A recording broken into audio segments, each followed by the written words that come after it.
Hello everybody and welcome back to the channel. So today's video is a little bit different.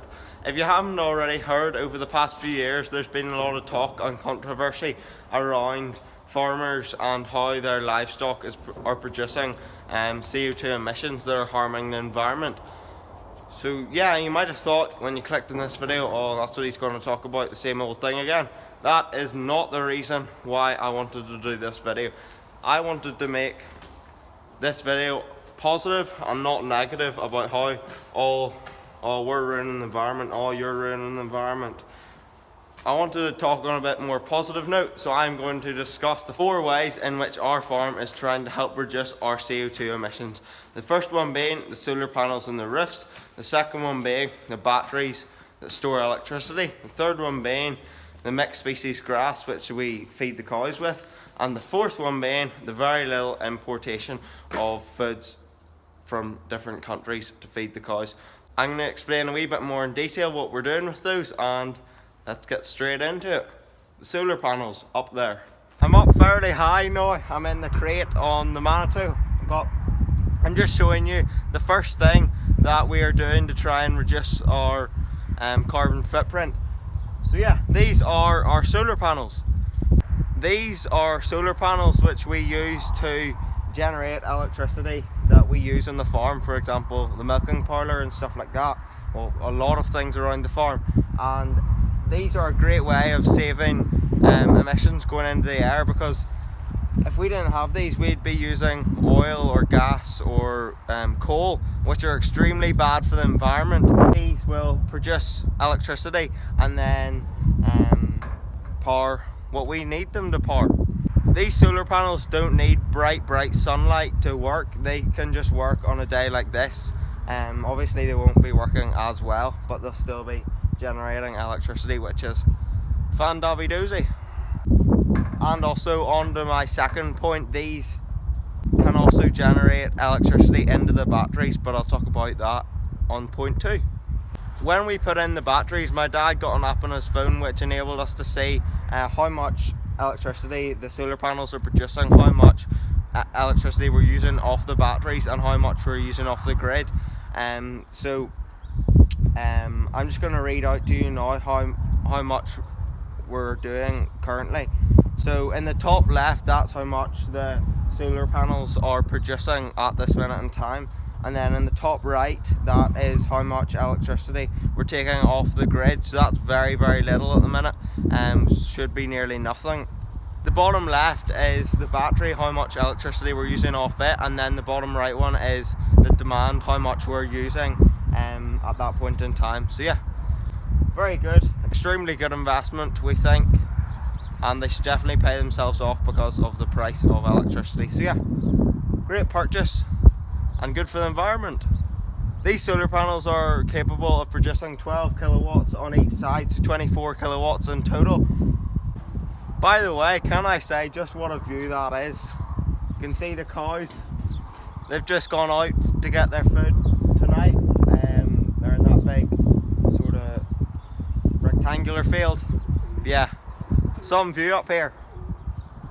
This is number 2, and as you can see, these white boxes behind me are what I'm about to explain.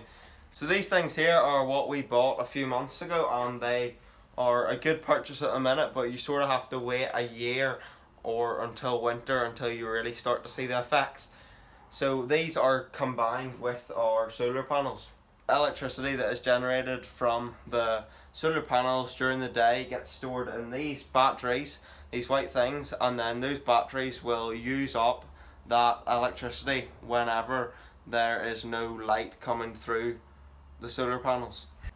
Whenever you can't access the solar panels anymore because there's no light, for example, you can use these. You'll use the electricity from these instead of the solar panels or off the grid. The main reason why my dad opted to get these batteries was because the electricity that wasn't being used was going into the grid, and the money that you were getting for that electricity wasn't a lot. So we thought we would save more money by putting these batteries in. Even though they'll cost a lot of money at the beginning, you'll pay it off over 4 years, I think, because you're going to save that electricity, because you can use that the electricity from the batteries, for example, during the night when the solar panels aren't producing anything. I'm in point 3 of showing you how we are trying to reduce our emissions on the farm. So this one is one of the best ones, to be honest. For centuries, farmers have been grazing their livestock on just normal PRG. If you've never heard that term before, it's perennial ryegrass, and that's just your normal green field. I'll put a picture in now. And that would just be your normal green field where the cows would go out and graze and then they come back in and get milked or whatever. But that is not what we want to do now. So our farm is becoming more, hopefully, sustainable to the environment, and we have opted for a better version for the environment as well. This field here is a perfect example of a mixed species grass field. So this field here has a lot of different species of grass in it, including red and white clover, and then obviously your normal grass. I'm just going to explain to you the different parts of the crop. So I'll just show you it now. So down here, if you can see, you've got these 3 leafy bits. That is the actual clover itself. And then if you move across, you'll have your bigger leaves here. That is your herbs. And then if you look hard enough, you should see some bits that are like pinky reddish, and they are your red clover. The white clover part of this field is a very important part of it because it fixes nitrogen from the atmosphere, which ultimately uses less fertilizer. And by using less fertilizer, you're using less carbon dioxide emissions to transport the fertilizer to your farm and then spread it on the ground. So overall, you're putting less carbon dioxide into the air because you've just grown this field of grass. Plus, it's also so much cheaper for us to grow because we're not putting fertilizer on it every 2 weeks. It only got fertilizer once at the start of May, and that's it. It hasn't got any since. It was spread once with a wee bit of slurry on it, but that's it. So yeah, fantastic. Doesn't use very much fertilizer. Another point about this field and sowing the mixed species grass in it is that it makes the ground so much healthier because this crop has deep top roots in it. It draws the nutrients from deep in the ground, and that allows the ground to open up, which enables it to be healthier. This field doesn't need fertilizer to be productive, which is saving us a lot of money because we're not spreading it as much. But if you have a normal grass field, you'd have to be spreading fertilizer a lot more, which is causing a lot of money and also a lot more fumes going into the environment. One thing I would say is if you had a really good crop of clover in it, never put your cows straight into it, or we don't put our cows straight into it after milking, because if they go straight in here after milking, they're going to be hungry and they're just going to eat and eat and eat and eat, and then they're going to bloat up, which is really bad for their body. So what we'll do is we'll put them in a grass field first, and then about lunchtime we'll bring them in here and then they can eat the lovely clover. That there behind me is a field of perennial ryegrass, PRG. That is just your normal grass which a lot of farmers used to feed their cattle on. But we're trying to sort of expand and reduce our emissions, which is better for the environment, less fertilizer, and good for the ground. All good. I can't see any negatives of it, to be honest. More people should definitely grow it. Even though it maybe is a wee bit more expensive than your normal grass, I would definitely recommend it because you're saving in fertilizer, you're saving your cost of the tractor running around the field to spread the fertilizer, and also fertilizer itself. So yeah, definitely recommend going for the mixed species ration, not the PRG. We still have some PRG fields on our farm, like that one behind us, but we're trying to expand and go for the mixed species grass.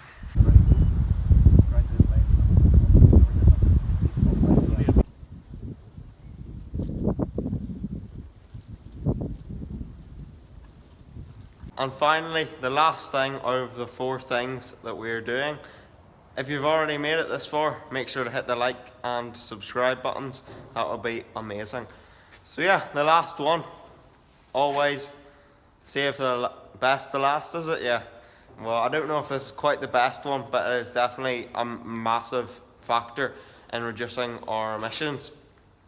So, a lot of farms buy their feed, such as soya and nuts, and other stuff from big companies and on the other side of the world sometimes.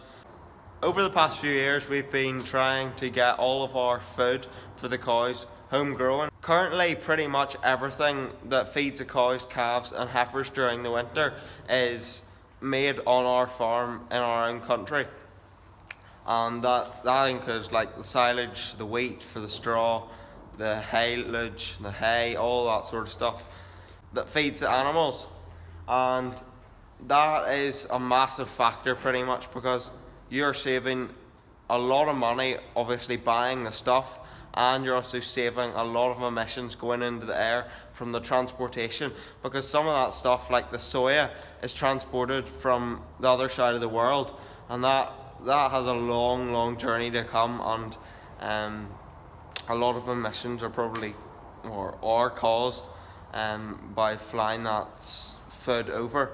So yeah, that's what we're trying to do, and a lot of farmers are doing it. Farmer Phil is a fantastic example of it. I think it was last year he did everything of his, but yeah, a lot more farmers are trying to do their best and get more homegrown produce for their cows. You may be wondering where I got this Dale Farm jacket from. So it's brand new. The CEO of Dale Farm, Nick Whelan, he was over a few days ago to see the farm and also discuss on video a few points to the farmers of Dale Farm about how we need to try and reduce the emissions and how we're going to sort of do that. So yeah, he came over, lovely to meet him, lovely guy, and also Neville. So yeah, lovely to meet both of them. Thank you very much for both of them to taking their time to come over and see us. And it was also a great day for them to come out and see the cows, and especially that field that I was in. They came and saw the cows in that field grazing on the mixed species grass. So yeah, lovely to see them here and hopefully see them again. I'm just going to put in a wee segment that he did on camera. So here it is. From a market perspective, we are again in challenging times.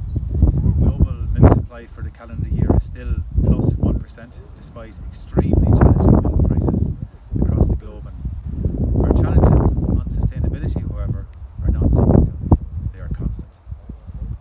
They are committed into legislation, they're committed through our customers' requirements, and indeed even our financial lenders' criteria going forward. Hence, the need to act now. The Change Act has set a net zero target for 2050, and the government is developing a roadmap to meet this target, which will include targets for the agricultural sector. The focus on agriculture and ruminant agriculture in particular will therefore increase over the coming years. We all need to collectively play our part to limit climate change. Another fantastic thing that we have on our farm that is great for the environment is our hedgerows, and that is perfect for wildlife and all those sort of things to grow in. So yeah, lovely to see lovely nice hedgerows and trees all around the farm. Makes it look wonderful. Yeah, thank you very much for watching today's video. If you did enjoy it, make sure to hit the like and subscribe buttons. Would be fantastic, and we will see you in the next one. Bye.